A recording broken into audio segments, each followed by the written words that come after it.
നെടുമ്പാശ്ശേരിയിൽ തൊഴിൽ പീഡനമെന്ന പരാതി ഉയർന്നിരിക്കുന്നു. CITU നേതാവ് CM തോമസിനെതിരെയാണ് ഈ പരാതി. മാനസിക പീഡനം നേരിട്ട ജീവനക്കാരി ആത്മഹത്യയ്ക്ക് ശ്രമിച്ചു. CM തോമസ് സ്ത്രീത്വത്തെ അപമാനിക്കുന്ന തരത്തിൽ ലൈംഗിക ചുവയോട് സംസാരിച്ചെന്ന ജീവനക്കാരി 24-നോട് പരാതിപ്പെട്ടു. 10 വർഷമായിട്ട് അവിടെ വർക്ക് ചെയ്യുന്ന ആളാണ്. 8 വർഷമായിട്ട് ഈ ഞാൻ ആരോപിച്ച CM തോമസ് എന്ന് പറഞ്ഞ വ്യക്തി പല രീതിയിലും എന്നെ ഷിഫ്റ്റ് ചേഞ്ച് ചെയ്യൽ അങ്ങനെയുള്ള കാര്യങ്ങൾ നടത്തിക്കൊണ്ടിരിക്കുന്നു. ഇത് മാനേജ്മെൻറ്റിൻ്റെ അറിവോട് കൂടിയാണെന്നാണ് ഇയാൾ പറഞ്ഞത്.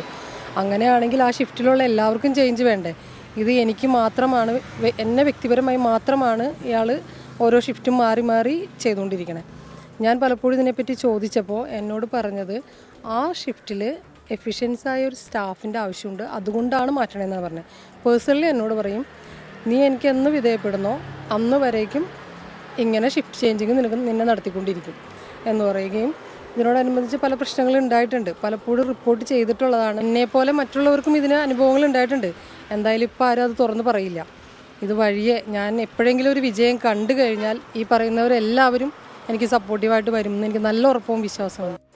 വിശദാംശങ്ങളുമായി കൊച്ചിയിൽ നിന്ന് YS അഭിനന്ദ് തത്സമയം ചേരുന്നു. Abhinand, good morning again. Abhinand, പറയൂ, കൂടുതൽ വിവരങ്ങൾ നമുക്ക് ലഭിച്ചിട്ടുള്ളത്.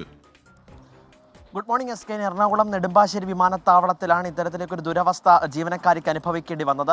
ഷിഫ്റ്റ് മാറ്റവുമായിട്ട് ബന്ധപ്പെട്ട് നിരന്തരമായി ഈ CM തോമസ് എന്ന CITU നേതാവിൽ നിന്ന് നിരന്തരമായ പീഡനങ്ങൾ ഏൽക്കേണ്ടി വന്നിരുന്നു. ആദ്യം തന്നെ ഈ ലൈംഗിക ചുവയോടുകൂടി നിരന്തരമായി സംസാരിക്കുന്നത് ചൂണ്ടിക്കാട്ടി ഈ സ്ത്രീ എതിർപ്പ് പ്രകടിപ്പിച്ചിരുന്നു. അതിന് പിന്നാലെയാണ് ഓരോ ദിവസം കഴിയുന്നതും ഷിഫ്റ്റ് മാറ്റുന്ന കാര്യത്തിനും ഒപ്പം തന്നെ നേരത്തെ ജോലി കഴിഞ്ഞ് പോകുന്നതുമായി ബന്ധപ്പെട്ട ഒരുപാട് തരത്തിലുള്ള ആശയക്കുഴപ്പങ്ങൾ ഇതുമായി ബന്ധപ്പെട്ടുണ്ടായിരുന്നു.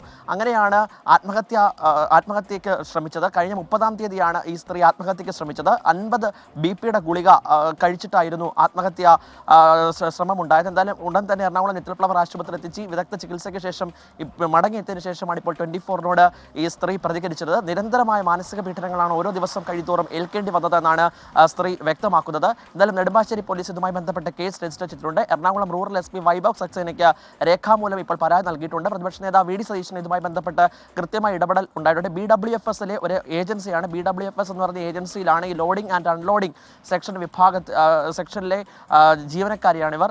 ഇതിനെന്തായാലും BWFS ഈ CM തോമസിനെതിരെ ഇപ്പോൾ ഒരു നടപടി സ്വീകരിച്ചിട്ടുണ്ട്. അന്വേഷണ വിധേയമായി താൽക്കാലികമായി ജോലിയിൽ നിന്ന് മാറ്റി നിർത്തിയിരിക്കുകയാണ്. എപ്പോൾ ഇദ്ദേഹം കുറ്റവിമുക്തനാക്കുന്നു അതിനുശേഷമായിരിക്കും വീണ്ടും ജോലിയിലേക്ക് തിരിച്ചെത്തുക. CITU നേതാവിനെതിരെ ഗുരുതരമായ ആരോപണങ്ങളുമായി ഇതിനോടകം തന്നെ പല ഭാഗത്തു നിന്നും എത്തിയിട്ടുണ്ടായിരുന്നു. നേരത്തെയും ഒരു സ്ത്രീ ഈ സമാനമായ സംഭവത്തിൽ ആത്മഹത്യ ചെയ്യുന്ന സാഹചര്യം ഉണ്ടായിട്ടുണ്ട്. പക്ഷേ CITU പ്രവർത്തകരെ അണിനിരത്തിക്കൊണ്ട് സ്ത്രീകളായ ജീവനക്കാർ തന്നെ ഈ ആരോപണം ഉന്നയിച്ച പരാതിക്കാരിക്കെതിരെ രംഗത്ത് വരുന്ന ഒരു സാഹചര്യമുണ്ട്. പക്ഷേ CPM ഉള്ളിടത്തോളം കാലം തനിക്കൊന്നും പറ്റില്ല എന്ന ആത്മവിശ്വാസത്തിലാണ് CM തോമസ് എന്ന് പലപ്പോഴും പല ഫോണുകളിൽ നിന്നും ഇവരെ ഭീഷണിപ്പെടുത്തുന്ന സാഹചര്യം ഇപ്പോൾ നിലവിലുണ്ട്. എന്തായാലും നെടുമ്പാശ്ശേരി പോലീസ് ഇതുമായി ബന്ധപ്പെട്ട് ഊർജിതമായ അന്വേഷണം നടത്തുകയാണ്. മന്ത്രി P രാജീവൻ ഒപ്പം തന്നെ പ്രതിപക്ഷ നേതാവ് VD സതീശൻ സർക്കാരിന് എറണാകുളം റൂറൽ SP വൈഭവ് സക്സേനയ്ക്കടക്കം പരാതിയുമായി ഇപ്പോൾ സ്ത്രീ മുന്നോട്ട് പോവുകയാണ്. എത്രയും പെട്ടെന്ന് അടിയന്തരമായ നടപടി ഇതുമായി ബന്ധപ്പെട്ട് ഉണ്ടാകണമെന്നാണ് ഈ സ്ത്രീയും കുടുംബവും ആവശ്യപ്പെട്ടിരിക്കുന്നത്. SK. YS അഭിനന്ദാണ് വിവരങ്ങൾ നൽകിയത്.